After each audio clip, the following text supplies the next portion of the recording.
The sound of rejoicing, a testimony of God's amazing grace as revealed in Jesus. Dear listener, may I share my search for life's ultimate meaning with you? Was that a yes? Then please listen on. Amazing Grace. It was the year 1969. Flower Power, Beatles, Joan Baez and Bob Dylan. One young lad was invited to sing in Stanborough Park Seventh-day Adventist Church. His belief? All you need is love. His song? Amazing Grace. He did not live the former, nor understand the latter, but the times they were a-changing. Beginnings. He had a religious start in life, a mother who prayed with her sons, church school, altar boy at Sunday Mass, but externals tend to dull the conscience, or bring on anxious guilt rather than faith and assurance. Meaningful religion? Not yet. He saw people whom society looked down on. The carpenter's son Jesus was a champion for down-and-outs, he reasoned. He began mixing with people on the edge of society, talking to them. A change had begun, however small. Not good enough? While working at the London Ideal Home exhibition, he felt drawn to a church stall where a young couple shared their faith. He listened to their witness, then told them, "Yes, I'd like to be a Christian, but I'm not good enough." Their response changed his world. You don't have to be good enough to become a Christian. Jesus died for your sin upon Calvary's cross. Come to him and he will accept you just as you are. This seemed a new, radical teaching. The crucial question. He daily visited the janitor in the expo vaults. Now the chat turned to challenge.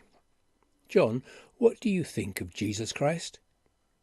The question was not for John, it was for me. I was wondering about the crucified, resurrected Nazarene. Was he the one?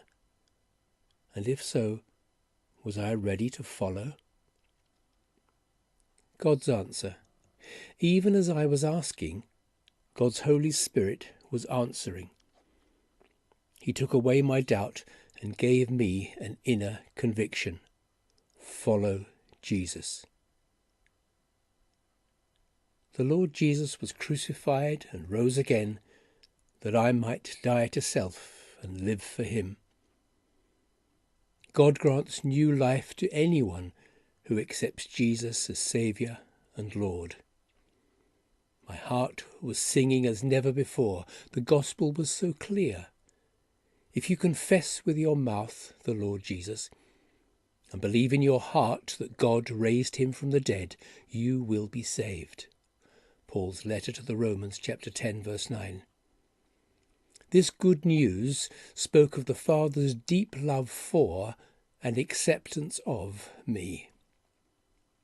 This child of his times, through amazing grace, was now a child of God.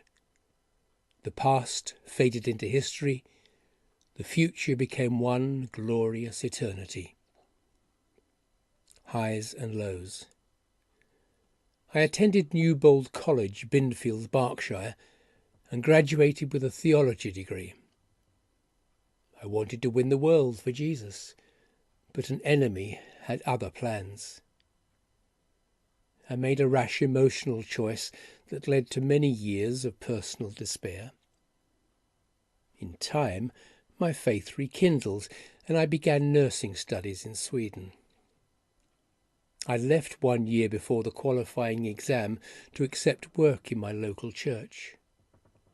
This resulted in one of the most rewarding times of my life. I took on the challenge of Assistant Dean of Youth at a Christian boarding school. But then my marriage came into crisis and left my whole self, including my faith, in frozen mode. 2 people brought me through, a nurse and a counsellor. I am deeply indebted to both for their unrelenting support. God leads through the darkness. For 12 years my faith lay hibernating. But in January 2009, God called me once again. This faith and hope I now share with anyone who will listen. A faith worth sharing. Christianity is a life of faith based on the revelation of Scripture.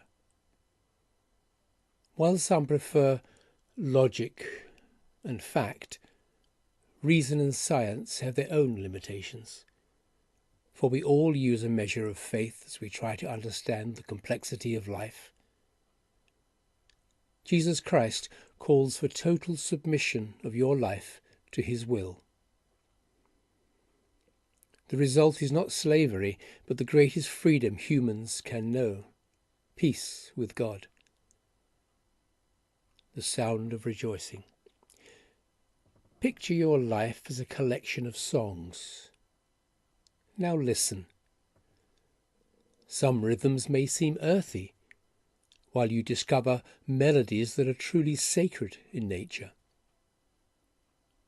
As you read your Bible, I pray a new song may enter your being. With an open mind and a seeking heart, the Scriptures promise you will find. Gospel of Luke, chapter 11, verse 9. This is my prayer. May you find, through his written word, and maintain, through free choice, a personal faith in Jesus. And from that day may your soul echo with the sound of rejoicing into the realms of eternity. What you've just heard is my testimony. I am not suggesting that the listener has no faith. How could I? My knowledge is finite. My aim is not to preach, but simply to share my joy in what the Lord Jesus has done for me. Thank you.